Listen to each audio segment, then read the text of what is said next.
Welcome to Ongoing Mastery, presenting and speaking the podcast and the interview. All right, Sarah Mercier, you and I have known each other for what, 100 years now? I It's been a think really long time. it's We been a met yeah, probably almost 10 years ago, right? I mean, I it's think been, so. I don't know what year it is. No, it's been longer than that because we met through Adobe. So we met That's true. through Adobe events, and you're, of course, brilliant at using different types of Adobe software. And you were one of those people where I met, and right away I was like, this is my people. I paid her to say that, by the way. I just No, want I everyone like to to know. surround myself with brilliant women. So, Yeah, I think the first time we met actually was like right at the end of a conference, and it was drinks. It was like, okay, that was a lot. We need booze. So tell everybody about you because you are a phenomenal speaker and instructor. Like, oh, I thank love you. watching you work. So please tell everybody what it is about you that you do. I was actually talking to a colleague of mine the other day, and I said, I'm really a generalist. And I lean heavy into technology. I've always worked in learning technology, but I would really call myself more of a training generalist. And Hmm. so anything that people need to do around learning in the workforce, and frankly, learning in any space, I've always gravitated toward what are the best ways to teach people.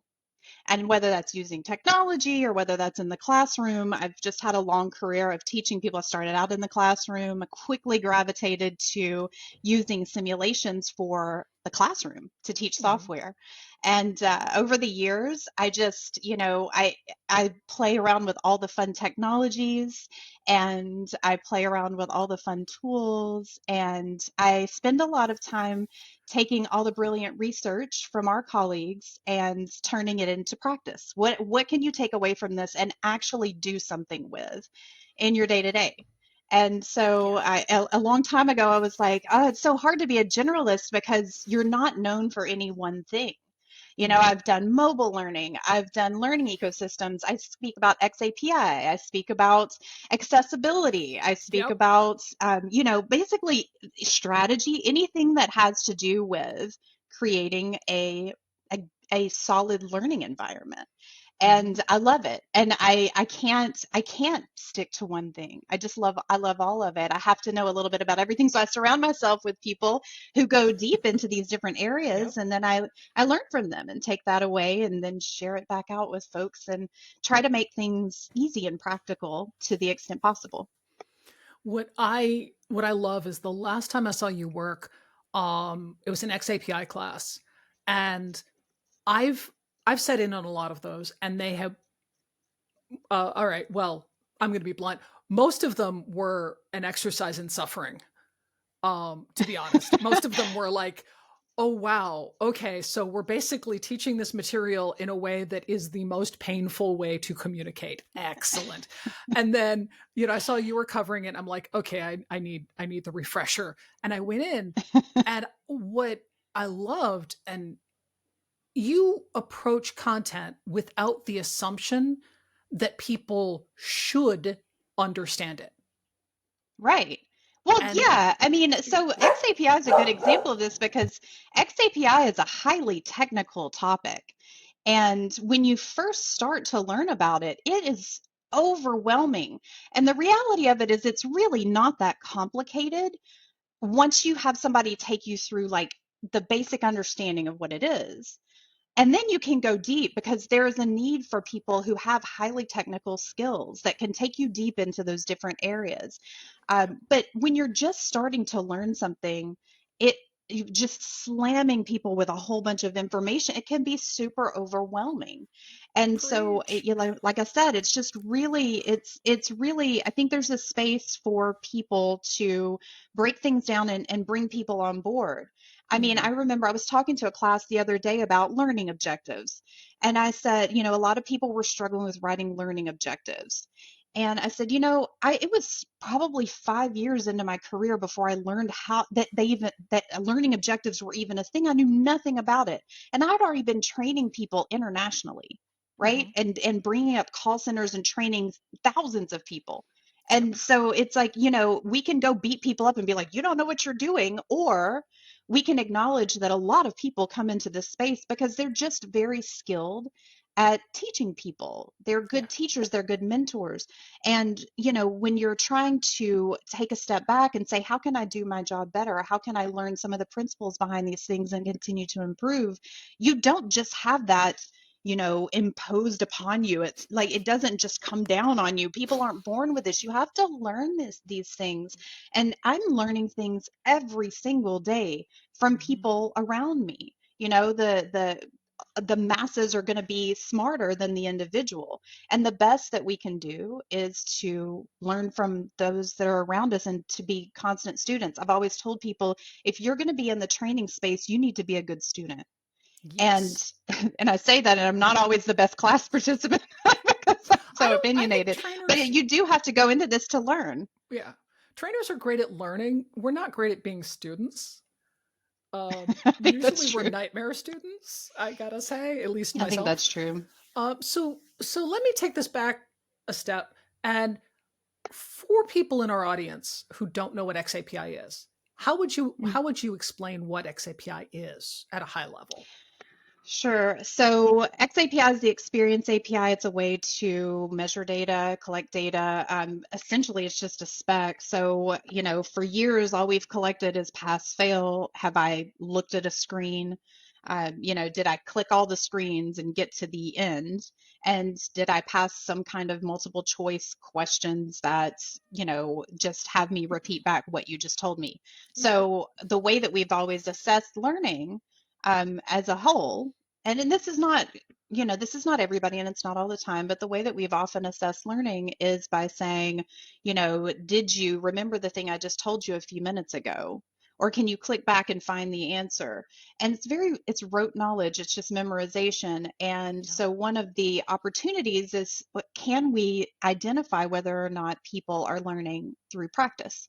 And xAPI allows us to capture data points along the way. So you could put together a really great scenario-based learning. You can put together paths. You can put together, branches through a scenario, and you can see what are people choosing? How are people progressing through it?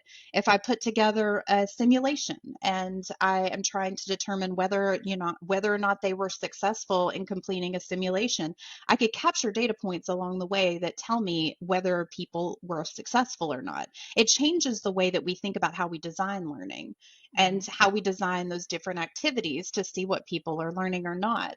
And the nice thing about xAPI is you can capture data on anything. I often tell people it's like Google Analytics for learning, right? If you Ooh. could learn anything about what someone was doing in your e-learning asynchronously, but also synchronously, you can use it in the classroom too. But how could I capture data around all the other things that people are doing that aren't multiple choice questions? Mhm. Even though you can also obviously capture xAPI data for that too. So we're using it in our work for things like, did they download certain types of resources that we had in this course? Mhm. Did they watch a video all the way through? Did they repeat a video? I mean, there are so many case studies that I've seen as I've been working in xAPI around how people are using it, even for something like compliance, to see how many hours or minutes are people spending in videos and things like that. So, I mean, it gives us the ability to capture much more granular data than we ever have before. And Yep. so, because you can collect anything, you have to rethink how you're designing things and what you might collect that might tell you something that you want to know. So, when I'm working with clients on xAPI, the first question is, what do you want to know that you don't know right now? What would you like to know about what people are doing with your training? What would you like to know about what people know or don't know? And then Oh, designing experiences around that and setting up xAPI to statements to send whenever those things are achieved or not. And so it's just a way to capture data. fantastic. Yeah, I for the folks who are listening or watching who are not in the L&D learning and development space. And I now have to specify what L&D means because I have recently become part of the Lawyers and Dragons community. So L&D means two separate things in my world now. But in that, what Sarah and I have both experienced, which I think you find to be as painful as I do, is the click and read instruction that so many people put content out and they're like, well, read the screen and click it, read the screen and click it. And then you get a test. And what you're testing is if they remembered it. Hmm. And that's, I mean, that's fine, but is that what you want to be testing? So let me ask you this. If you could remember what the last really awesome scenario kind of educational, what was the context of the last e-learning or module based that you looked at and went, that's good storytelling, that's good getting at the facts? What Yeah, was it? I have a lot of examples. I have things that I've designed, but I'm actually going to pick something that's not my work that I share all the time. So, there is an example. It's called How to Fight a Bear. I can give you a link to it so you can Oh, put it with awesome. this Yes. podcast. But I share this example all the time. I don't actually know where I got it. It was put together by Slide Sugar, I believe. And hopefully I'm not mis representing that, but I'll get a link to it for you. But Sure. it's all about how to go camping, go out into the woods, into parks, and if you encounter a bear, can you identify? Can you remember what to do if Okay. you come encounter with a bear? And it seems like kind of a silly example, but what I loved about this is that it has three different parts. One part is like, what should you take in your backpack or not take, as it were, Mm-hmm. to avoid bears. And then there's a part to how to identify different types of bears because different bears react differently. Yeah. And then there's a part where you actually go through a scenario and you're going camping and you come upon a bear, and what do you do? Do you yell at it? Do you clap your hands? Do you run away? Do you play dead? All the different things. And it's funny because I came into I came across this example a long time ago, and not long after I went camping with my kids on an REI camping thing in North Georgia, and we actually encountered a bear. And funny Oh. story, I'll try to tell it quick, but we were supposed to put all the food in the car. My son, I was camping with my two sons. My youngest son brought Cheez-Its into the tent. And so he has these Cheez-Its in the tent. I wake up at about 1 o'clock in the morning. My son's both eyes are like huge, and they look at me and they're like, there's a bear outside the tent. And I follow them and I say, there's nothing in here, right? There's no food in here or anything. And I watch my son's eyes look over to a box of Cheez-Its, and I freak out, grab the Cheez-Its, and I'm like, I've got to get the food out of the tent and away from us, right? So I grab this box of Cheez-Its, I unzip the side thing of the tent, the bear's outside, and I take off running across this field to the car to like get rid of the Cheez-Its. So I get about halfway across the field and I'm like, oh my God, I've just left my kids in the tent with a bear. It was 1 o'clock in the morning, right? So I come back and the bear's there and he's kind of like moseying around the tent. And I remembered from this course that I should make noise, and because it was a black bear, which is the nicer bear. And if you make noise, they'll walk, they'll go away usually. And so I'm like, get away, bear. Yeah, I'm yelling at this bear and he just walks off. It was fine. But, I think about things like that, scenarios like that in the training itself, the Mm-hmm. scenario is very immersive. Like you can Yeah. kind of see yourself walking and you come into the contact with the bear, and so it's like those types of experiences that you can build in e-learning that stick with you Ooh. and you remember. And so the first time I ever took that course, I tried to get killed. I tried to get killed in all the ways that the bear would kill me because that's the way that I learn from scenarios. I do the wrong thing to see what will happen. But Yeah. what does that mean for us from training and measurement, right? If I would have failed that Yeah. training. But the reality is that we learn more from failing than we do from getting things right Yes. often. Yes. And so it's like, what if I had never gone through? What if I had just gotten all the answers right Mm-hmm. and I didn't do the wrong thing, right? What if I had gone the other way? Yeah. I might have made a mistake. So I really like that example mainly because it's just I have a story to go with it, but it's also is very nicely done. It was built in storyline, so it was just really it Fantastic. was a good use of a scenario. I Hmm. love it. I love it. I have, I mean, over the years we've known each other, I have gone to you and said, I don't understand this mobile thing, or recently, uh, please, we have we have this accessibility issue. Can you Right. look? You know, so when you, as you said, a generalist, one of the things that is it's fascinating to me is the number of people outside of the learning and development space that don't understand that learning and development professionals are all just massive knowledge junkies. Like, we're Hmm. trivia heads. We're like, what's the next thing? You know, all of that. So what is the most obscure thing that you brought into a training class that had people go, what? And I'll give you mine. Mine is how to curse in Norse, which I used in an Adobe class. And I use it fairly frequently now. And so that's mine. What is yours? That's a really good question. And I'd have to think, and I'm sure that off top of mind, I'm probably not going to think of the most obscure because I've learned so much stuff that I Mm-hmm. didn't even realize there were jobs for. It's Yeah. like, really, that's a thing. But one example that I use really often that I think is super relevant to our field, and this is kind of a serious one. It's not necessarily funny or anything, but it's the so well, actually there are two, but I would say psychometricians, the existence of a person or a field of people that determine whether or not assessments are real or valid. And I worked with some folks, this is a long time ago, and I was working with, I was in Atlanta and I was working with Leanne Langford at Training Pros, and she had someone that she was working with that had was building an assessment, and I think it was a leadership assessment, but they were working with a psychometrician to determine whether or not the assessment was written in a way that was valid and Mm. reliable. And along those lines, I've since then I've met so many people that work in that space, and um, I work with Jen Murphy and her Mm-hmm. team at Quantum Improvements Consulting.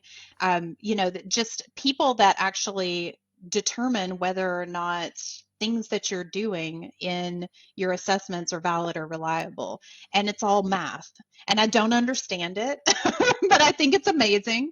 And I just realized how many people write assessments and they've never been deemed reliable or valid, right? We just Mm-hmm. put them together based on what we know best. And we follow people like Patty Shank that helps us write better questions, right? And we learn from all these folks that have all this really great research to say, do this, don't do that. But there's a whole field of practice of folks that actually can determine whether your assessments are real or reliable, like where they're actually valid.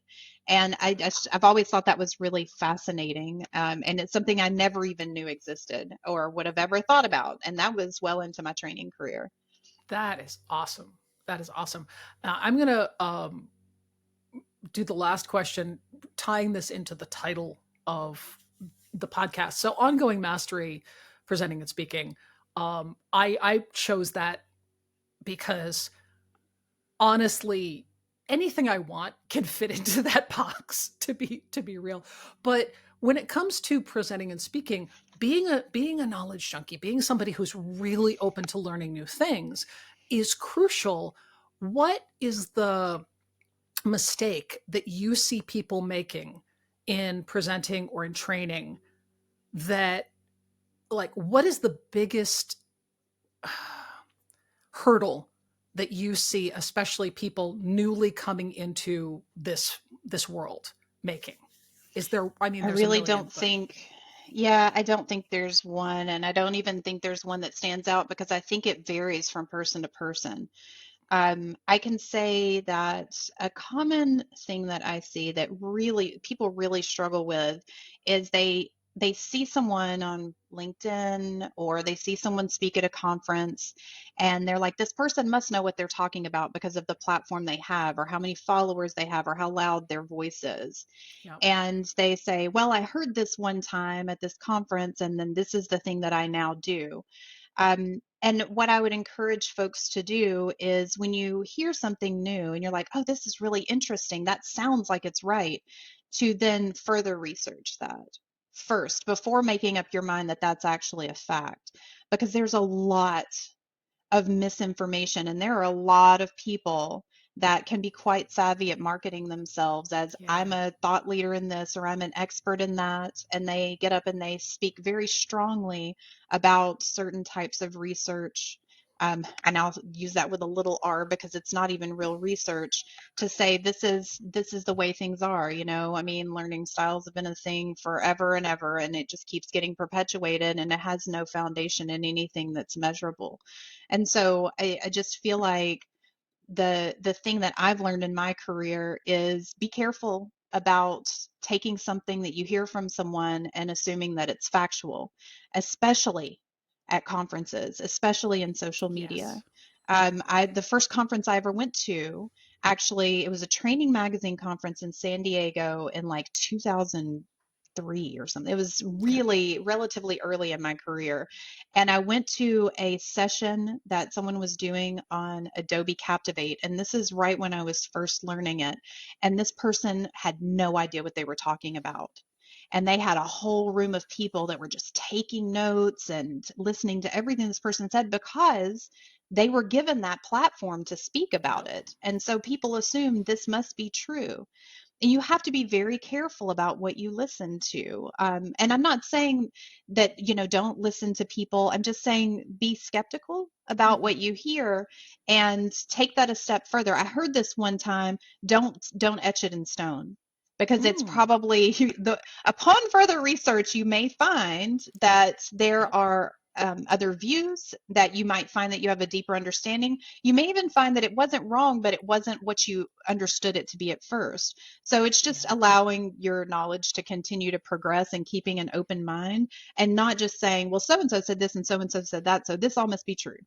Because Yep. even the smartest of us and the most, the with the longest careers, we still make mistakes, and we still can sometimes make a comment that may come across in a way that we didn't intend it to. You have to be really careful about taking things for the factual, because Yeah. it's always evolving. Our practice is always evolving. Fantastic. So, where do people find you on the socials Oh or, my goodness. So you can find me on LinkedIn. That's probably the easiest place to find me under my name.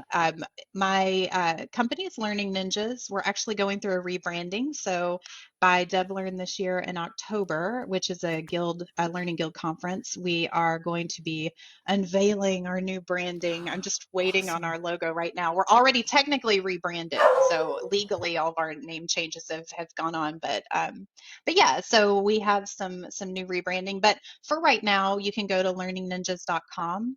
Highly recommend heading out to our site because we actually have there's a free text-based course on accessibility. Our blog is a wealth of knowledge. Hmm. Just all like the things that go on our blog, it's all practical application. Yeah. So how to apply different accessibility techniques or checks in your e-learning content, being able to find ways to apply xAPI in your work. Sometimes it's something as simple as here's a way that we found to do this in a tool. So definitely check out our website, and even later we'll redirect learningninjas.com over to our new site. So I am really so excited about looking that. forward to it. So, please tell me that Yeah, when you yeah. were rebranded that you will have merch that I can buy? Oh yeah. Oh yeah. Okay. We're very Cool. well known for our merch. As a matter of fact, folks, pretty much everybody has one of our Learning Ninjas t-shirts. They're the Hmm. softest t-shirts ever, but we're Yep. going to get those again. So we'll have those with our new Yes. branding. Already have some Awesome. cool stuff I for I it. I Yeah, need a but we'll shirt. we'll have some fun stuff at yeah, we'll have some fun stuff at DevLearn. Cool. Fantastic. Thank you so much for making the time. I really appreciate it. And Of course. everybody, yeah. So this is why I do this podcast is because I want you to hear these voices. I want you to see these people. Um, if I gotta tell you, you gotta go to their site, and there's an xAPI course up there, right?